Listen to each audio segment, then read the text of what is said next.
1월 24일 여호와 하나님께서 선포하신 이름. 여호와께서 그의 앞으로 지나시며 선포하시되 여호와라 여호와라 자비롭고 은혜롭고 노하기를 더디하고 인자와 진실이 많은 하나님이라.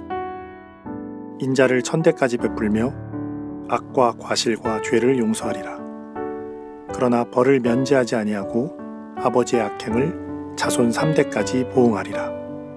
출애굽기 34장 6절에서 7절.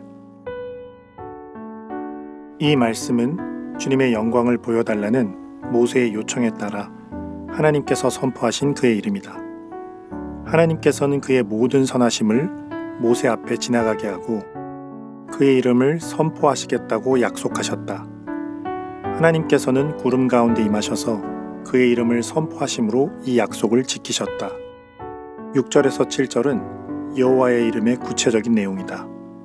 여기서 반드시 기억해야 하는 것은 여호와의 영광과 그의 모든 선하심과 그의 이름은 모두 동일하다는 것이다. 여호와의 영광이 그의 모든 선하심이며 그의 이름이다. 하나님의 모든 선하심이 지나가는 것은 그의 영광이 지나가는 것이고 이것은 여호와께서 지나가는 것이다.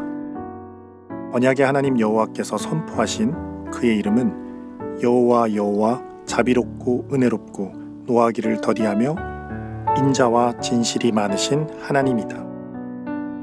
인자, 히브리어로 헤세드란 말은 앞에서 언급된 자비롭고 은혜롭다는 말을 요약하는 언약적인 사랑, 다시 말해서 그의 영원한 사랑을 가리킨다.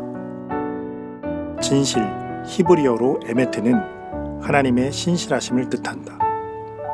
하나님의 신실하심이란 언약의 주 하나님께서 언약을 충실하게 지키신다는 의미를 가진다. 하나님께서는 이와 같이 인자와 신실함이 많으신 분이시므로 그의 언약적인 사랑을 천대까지 베푸시고 그의 백성의 악과 과실과 죄를 용서하신다. 악과 악행이란 말은 모두 동일한 단어 히브리어 야온을 번역한 것이다. 아버지의 악행은 아버지의 악과 과실과 죄를 간단하게 표현한 것이다. 그러면 언약의 주께서는 왜 어떤 사람의 죄악은 용서하시고 어떤 사람의 죄악은 자손 3, 4대까지 보응하시는가? 이것은 죄악 자체 때문이 아니고 죄악을 범한 후에 진심으로 회개하느냐 회개하지 않느냐의 차이 때문이다. 하나님께서는 회개에 충분한 기회를 주셨는데도 이를 무시하고 완고하게 죄악 가운데 거하면 그때 비로소 죄악에 대한 형벌을 내리신다.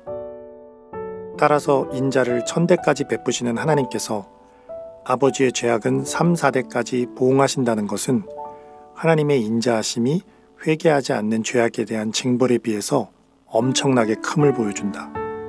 수치상으로 볼 때 1000대는 3대의 333배이고 4대는 250배이다.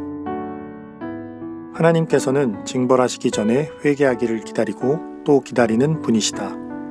하나님께서는 놀라울 정도로 노하기에 더딘 분이시다.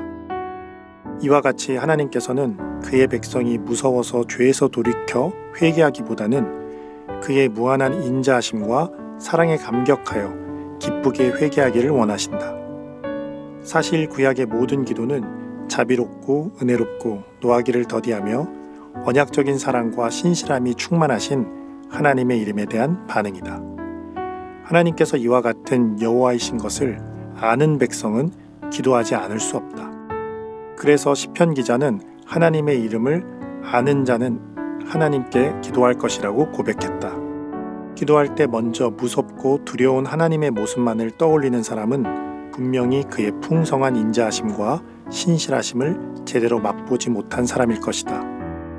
모세를 반석 사이에 틈에 두고 지나가시면서 자기의 이름을 선포하신 여호와 하나님께서는 먼 훗날에 낙담과 절망에 빠져 삶의 의욕을 완전히 상실한 엘리야를 호렙산의 동굴 밖에 세우시고 그 앞을 지나가셨다. 사실 하나님께서는 동일한 시내산에서 자신의 놀라운 이름을 모세에게 선포하셨던 것을 엘리야가 기억하도록 하신 것이다.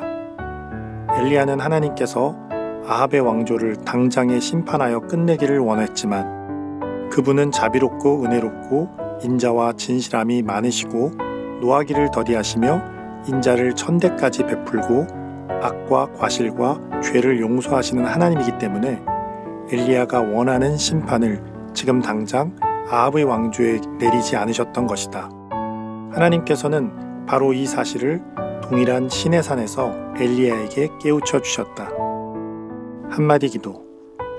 우리가 여호와 하나님의 이름을 제대로 알고 부르고 누리게 하소서.